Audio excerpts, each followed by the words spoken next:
oldest. They are very unlikely little playmates, but they do this every day. It is the funniest thing, my two favorites. Today is an interesting day. We're doing the one thing that is always guaranteed to make any crazy goat lady in your life happy.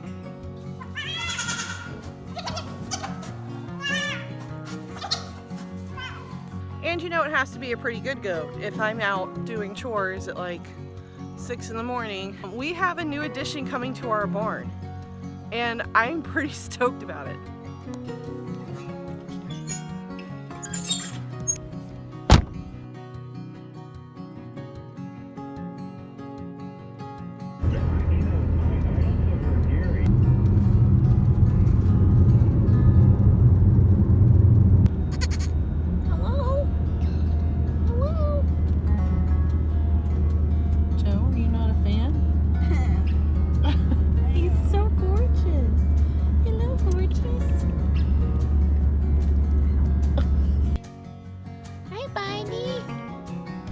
Almost home.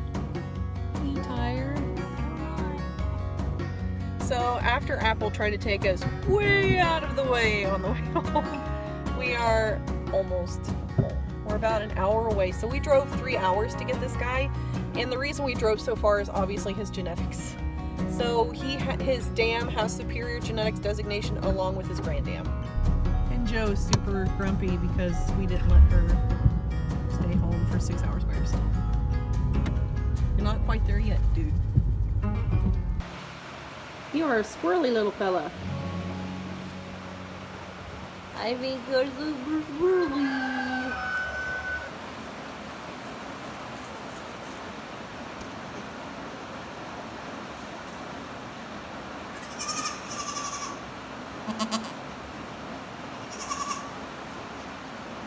But I do have kind of a little cocktail of things to give him to make sure that through the stresses of coming from his prior situation, through traveling 3 hours in a crate to being here among new goats, that I'm not leaving any open doors for him to get sick or to not feel well. So I'm just going to be giving him selenium, not very much, vitamin B, a probiotic to help his rumen working correctly while he's all stressed and trying to eat my hair. Oh Lord, oh Lord.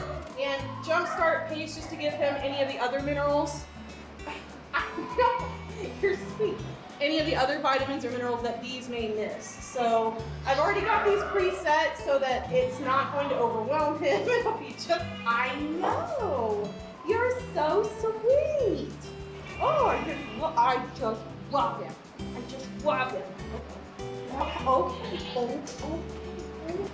See on my butt. Why is your butt wet? Oh my goodness. Why are you? Now down the hatch. Oh, you like it? Good. Good. Most of them don't like the selenium. You liked it? Oh my gosh, we're gonna get along. Oh no, this one. Don't wipe it on me. He is literally wiping his mouth on me.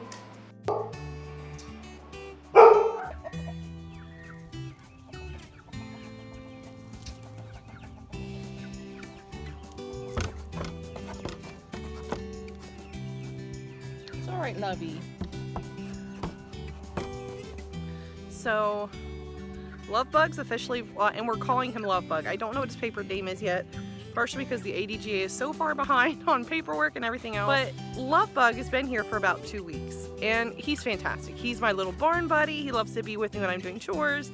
He still gets a little bit of a bottle every day, but today he gets to be introduced to Flu, because really he's here to do the same job as Flu, and to be Flu's buddy and Flu to be his buddy. So today, for about half a day, I'm going to put him in here. They don't look to be aggressive towards one another at all. So I have no qualms. There's enough room in here, and I'm going to be outside most of the day, so I'll be able to supervise them. And I do expect there to be a little bit of assertion on who's dominant. Obviously, he's not going to be dominant right off the bat because, like, he's 8 weeks old. And Flu is 1 and some change. So I'm pretty sure Flu, being the established breeding buck here, is going to be who is dominant. But for right now, he's just kind of feeling it out and isn't sure if he wants to be out here. But it's time. It's time for him to be introduced. He's been kind of making acquaintances through the fence in the kidding barn. And yeah, it's just time for him to meet Flu and see how they do together. You're gonna be okay, buddy. I promise. You're gonna be okay. They can be friendly. Look at that group of friendly people. For a little guy so far, I mean, he's holding his own. You saw Merida just tried to intimidate him, and he just doesn't seem to really care much if she does that or not. But he's a good size for his age, and that was another factor as to why I also picked him out. I feel like some of my kids right now grow slowly, and I'd like for them to pick up their pace and growth rate. And with seeing where he's at already at like the tender age of like 8 weeks, I'm glad I'm offering him into my genetic pool. Not to mention his dam has earned her superior genetics.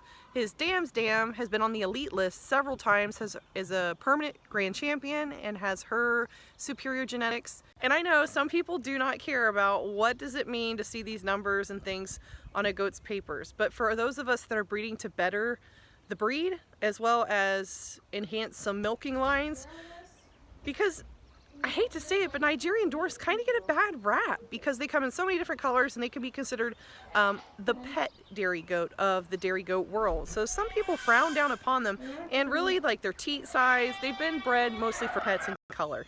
So there's a lot of people right now that are focusing on bettering the breed, and I have seen a lot of really good things from the herd that I bought him from when it comes to teat placement, teat size, because I don't know if you guys remember, but last year I was getting carpal tunnel milking these guys every morning, and it's because of the size of their teats.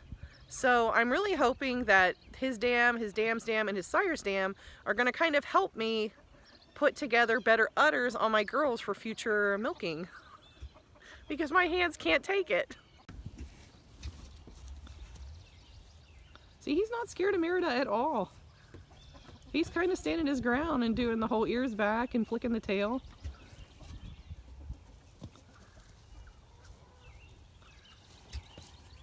Ooh.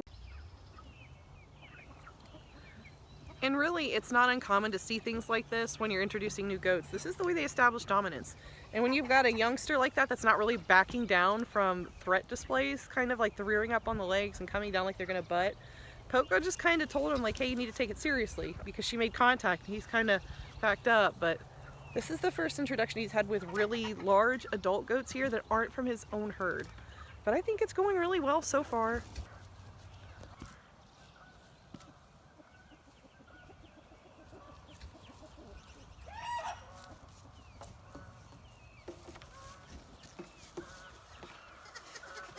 I know, honey, but this is part of it. It's okay.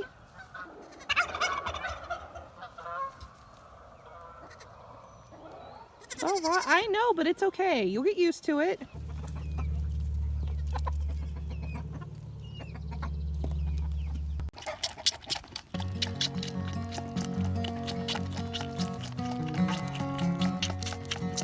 And because he's not getting any attention, biting my shirt. He's still being a little jerk. You're still being a jerk. Okay, so he's officially been here for like 2 weeks. I am in love. I am in major love with this guy. I think he's got a lot to add to our stock. I can't wait to put him to work on some ladies in the fall. I don't have anybody outside of these 3 girls behind me, which I'll be drawing blood on them really soon to check for pregnancy and to just run like their yearly biosecurity panels. But the whole reason that I got this guy is I'm really wanting to go into production. I want the nice, soft, capacious udders in my herd. I do. I want the nice sized teats. I want girls that'll earn milk stars and that will be able to just bring a lot of opportunity to our herd. And the best way to do that is through this little feller, because he is just so cute. And he's got blue eyes. I don't really care about blue eyes, but they're a bonus. They're a bonus. So he also is very correct. He's very, very correct. She does participate in linear appraisals. I'll be participating in that this year, and I'll be using it as a tool to learn. While it's great to have all of those really high numbers for good stock, I understand that I bought goats that were easy for me, that were within my price range. I love them, but I'd be really surprised if they scored well. There are a couple here where I expect them to do pretty good, but if I had any does that landed in the 80s, I would be ecstatic. I would just be blown away. And while I do want to do DHIR, which is Dairy Herd Improvement, I can't remember what the R stands for, but that involves milk testing. Now there are two different types of milk tests. There are one-day milk test competitions, and there are 365 days where you milk every single day. You periodically take test samples to measure the contents of their milk, the weight that they're producing, and all of these different factors added up may make it to where your doe can earn her milk star, which means that she's a pretty good dairy producer, which is pretty important because we're breeding dairy goats. We want to make great backyard milkers, show stock, just nice little goats that have a small impact on their environment, a small footprint, and that can also help to sustain their owners and be great pets, companions, and maybe even produce meat, even though dairy wethers usually don't produce a whole lot of meat. So, how you feel? I know, I'm not taking you back to your stall. You need to be out here for a couple hours. Hey Flu, what do you think of him? Flu doesn't care because they're eating. It's empty. Honey, it's empty. It's empty. It's empty. Look, it's empty. It's empty. You're almost going to be weaned here shortly. Better get used to it. Ooh, blubber lips. You're so cute. You're so cute. So I'm super excited to be sharing information like this with you guys. Every time I take another step towards my goal and I bring you along, it's really rewarding for me. And it helps to really keep me honest to myself, because I know if I slack, hopefully someone out there is going to say, whatever happened to you wanting to have a production herd, or whatever happened to you milking? Well, if I kind of put out there my goals, my wants and desires, maybe you guys can help keep me honest and help me to reach that, because sometimes you just get really weary, get really tired. Milking gets really old sometimes. So we've slowly started to wean this guy down to 1 bottle a day. I think he's taking it very well. He doesn't seem to really like water yet, but a lot of new weanlings don't like water. They really much prefer to have the milk.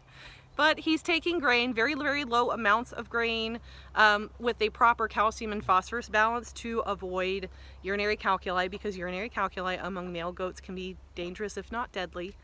And he's eating hay like a champ, and I noticed last week when we had him out with this small herd in with a buck pen that he was grazing and doing all of the normal goat things. And sometimes I worry about that when you take in bottle babies, that they won't learn how to be goats, but he's doing a phenomenal job. We are super excited to have him here. I can't even express how excited I am to have him.